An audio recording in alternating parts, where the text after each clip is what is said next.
everyone, I'm Captain Logan. And I'm Vince. And it's time once again to recommend things. Vince, I see a movie in our future. It's the immediate future, no less. I am recommending Drive, starring Ryan Gosling. Now, I got this movie for the best price there is, free. A friend of mine said, you got to see this movie. And he also gave me Limitless, my buddy Luke. He said, I think you would enjoy this. So, what's interesting to me about this movie is that it's really light on plot. There's not a lot of stuff that happens more than just action. And there's not a lot of stuff that happens that make the characters particularly deep. But it is a highly entertaining movie, and it's pretty straightforward with what it does. And that doesn't necessarily mean that the characters don't have... It doesn't necessarily mean that there's no character arc. It doesn't necessarily mean that people are not fleshed out. Largely, I feel like they're not archetypes. Like, I feel like you could, shove them into You can plug them archetypes. in. Yeah. But I feel like these people are... It sort of says... It's sort of a vote for confidence for, like, average human beings. Like, you have the scum of the earth, and then you have regular people. Okay. And regular people are generally decent people. Now, the thing about this movie that... Ooh, optimism! Yeah, what's interesting is that the movie is largely pessimistic, but these people are just generally decent people, these two main characters.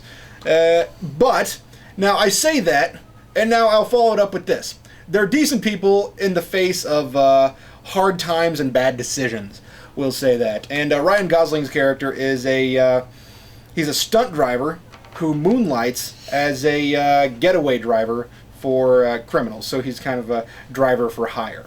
So he's good at driving, it's what he does, and he knows how to evade the police in a car. So that's interesting. It doesn't really play into the movie very much. Like, you get the first scene, you very much so know that he's a getaway driver. And then as the movie progresses, you forget that he's a getaway driver. And then it really becomes more about him and this neighbor lady who he helps out on occasion, and sort of a love interest buds between them. And it's satisfying in ways that are very tame. And then you have these ridiculous driving scenes that are really pretty amazing. And then you go, oh yeah, that's right, he's a driver. Yeah, well, it's like they always taught us in writing school, job stuff. Yeah. You don't necessarily have to write a story about driving. You write a story about a dude who does that, and then you're inevitably going to have scenes where that happens. Now, I feel the thing that bothers me... By the way, I shouldn't be surprised that you're recommending a Ron Perlman film. Well, yeah, Ron Perlman is in this, but he's not a main character. Oh, okay. And Albert Brooks plays a mob boss in this. Oh, of course Vince likes it. It's got Ron Perlman in it. Now, what's funny is that when I watched this movie, I was kind of like, oh, Ron Perlman's all right in this, but I love Albert Brooks. Oh, wow. And I love Ron Perlman. I don't know why. I never thought that I would have said that I like Albert Brooks in a movie more than Ron Perlman. Yeah. But I love his voice. I think it's so much fun. And I saw him in a movie that predated Finding Nemo, and I started getting this love for Albert Brooks' voice. And I haven't seen him in much. He's in quite a bit, but he's not necessarily the main character in all of them. So, granted, like in this one. It's not a name you hear pop up all the time. Yeah, but he is the main character in Finding Nemo, right? So, but that's a voice thing. So he just has a cooler voice than he does a visual presence. Okay, I gotcha. But it's kind of like the guy who voices Archer. You've seen him on like the Demetri Martin show or whatever that show is called. Yeah. Important Things with Demetri Martin, but the guy who voices Archer... hilarious. Yeah, it's alright. If you've never watched that show, I guess maybe I like it better than Vince, but I recommend Demetri Martin. I think it's very funny. Yeah, I would recommend it too, but it's not my thing. I mean, I think his stand-up's a little better than his show, but... I would highly agree with that. But I think Demetri Martin's a great stand-up guy. I think he's a stand-up guy. No, he's a stand-up guy. But I he's a heck of a fella. If there was... I would love to see him live. Like of people I'd like to see stand up wise, he's probably definitely up there. Him and Brian Regan. Yeah, I'd like to see Brian Regan. Usually my comedians are kind of bitter and angry, and those are the ones. Oh no, I know, and that's not my bag. So Louis C.K., Bill Burr, Patton Oswalt, but yeah, I'm just not. Guys. That's not my stuff. But yeah, anyway, but I don't know why we're talking about that. So this movie, I've said some things that are largely contradictory to the overall plot. I'm just saying that these are kind of...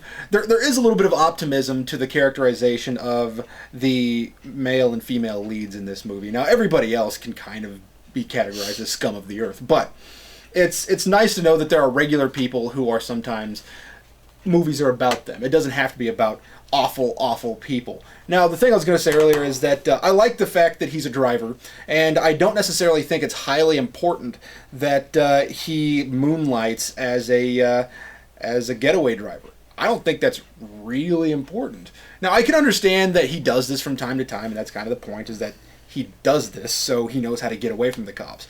But as the movie, he only really does getaway driving in one scene of the movie. He does stunt driving in other scenes of the movie, and I would believe that a stunt driver could potentially be, we'll say, coerced into getaway driving because that's what the movie becomes about. He's helping somebody later on that he doesn't want to help, mainly because of this female lead. And it's interesting to me that I think it would be more of a character moment for this guy if he doesn't have a history of getaway driving, if he's just a stunt driver. Because if you're a stunt driver, you do know your way around a car, and we'll say that maybe he moonlights as a chauffeur so he knows the city extremely well. Why not? But that just bothers me a little bit. You'd figure the illegal bit would be the thing that would eventually take over the film. Yeah, well, I mean, that's exactly where I thought it was going, is that this guy was going to be a criminal. But it's not about him being a criminal. It's about him reluctantly doing criminal activity for somebody who doesn't want to help. And then I stop and start thinking, why is this such a big deal? Now, I feel like we need more of a character moment. Like, this is a stunt driver, not necessarily, and this is, of course, not the way it is in the movie. This is the way I wish it was in the movie.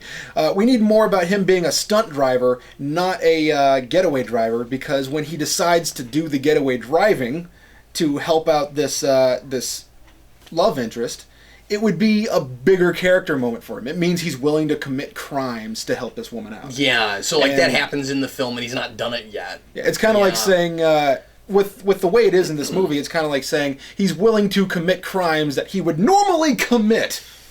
Yeah, okay. But this is getting dangerously close to a review. And, well, indeed. But I do recommend it. I think it's worth watching, and Gosling's performance is chilling in moments, and he's just he's not necessarily a bright-looking person in this movie. He's kind of a dangerous-looking guy who has to be dangerous because of the environment in which he operates. But he's really a decent dude. That's what I like about it. Well, today I'm going to talk about something that I can't possibly be as critical about. Today I'm going to show you yet another Batman thing that I recently got my hands on, and this is just maybe the silliest thing I own now. I don't know if it is it's up there. It's definitely close to the silliest thing I own. Today... Bat Pig. Bat Pig, yes. So this is a piggy bank. There's a piggy bat. Dressed like Batman. Yeah, it really is.